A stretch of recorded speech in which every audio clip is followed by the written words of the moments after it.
Alright, so YouTube decided to remove the dislike button. This is a bit of a spontaneous video for an out-of-the-blue announcement by YouTube. I'm still in my pajamas, my room's a fucking mess. But, here we are. YouTube decided to remove the dislike button. It seems like such an innocent little thing, but it actually changes a lot about the website. Here's the thing, alright? There are a lot of videos on this website that get dislikes for no reason. A lot of our videos just randomly get dislikes. If you go on any video, if it has more than a few hundred views, it probably has a fair number of dislikes, even if the like ratio is far above the dislike ratio. I genuinely don't understand the people who do that. Literally, it does absolutely nothing. I think it's just a stupid way to be like, oh, you're more successful than me, so I'm gonna complain about you. YouTube has comments, right? And comments are probably the best way of showing criticism. But no one's gonna look through the entire comment section on a video with like 1 million views. When you first open a video, the first thing you see is the like to dislike ratio. And that shows you whether it's a good video, whether the creator's a good person, whether it's actually helpful. It says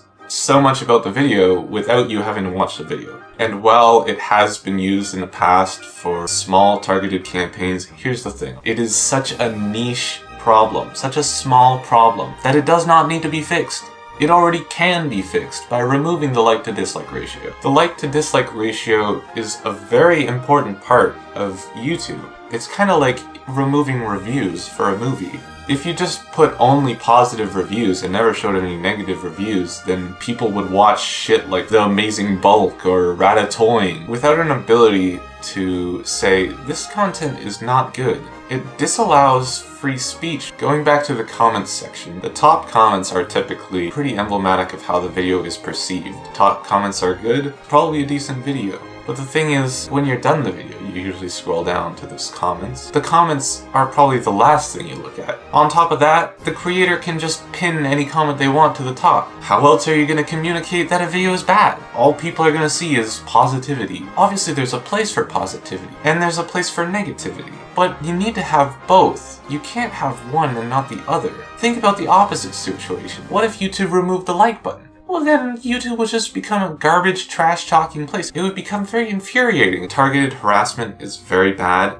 but more often than not, that happens in the comments section. When a video is mass disliked, it usually has a reason, and those reasons go far beyond simply, this video is bad. What if the person's a scammer? The person can just disable comments and disable dislikes. And there's an obvious stigma behind it, which is why the current system works so well. Everyone just kind of manages themselves. But with this new system, they don't have to do that. Now nobody knows that no one likes this guy. If you think about dictatorships, the first most important part is the control of communication. And I'm not saying YouTube's gonna become some fucking dictatorship. If in a dictatorship, nobody knows that everybody hates the leader, they're all just gonna stay quiet. When you're not allowed to criticize the government just can do whatever it wants because it knows that there's nothing stopping them. It makes it so much more difficult for people to, one, realize that they're not alone in these feelings. It makes it far more difficult for people to band together and take down dictatorships, which is why communication is so important.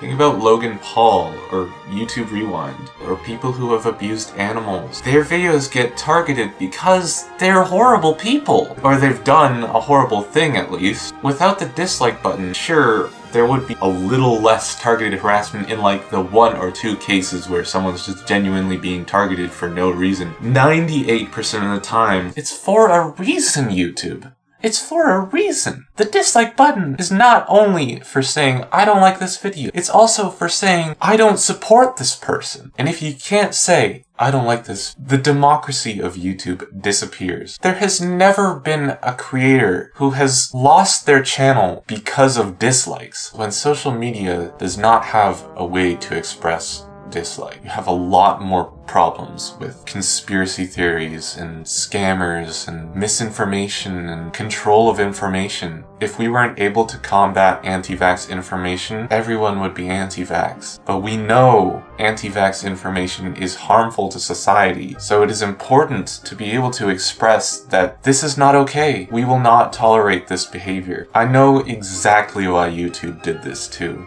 because they want to protect their brands, they want to promote family-friendly content. Psychology show that when all you see is a like, you tend to like it more. The things that have dislikes often deserve them. Without dislikes, it makes a very dangerous feedback loop. So please, YouTube, please bring back the dislike button.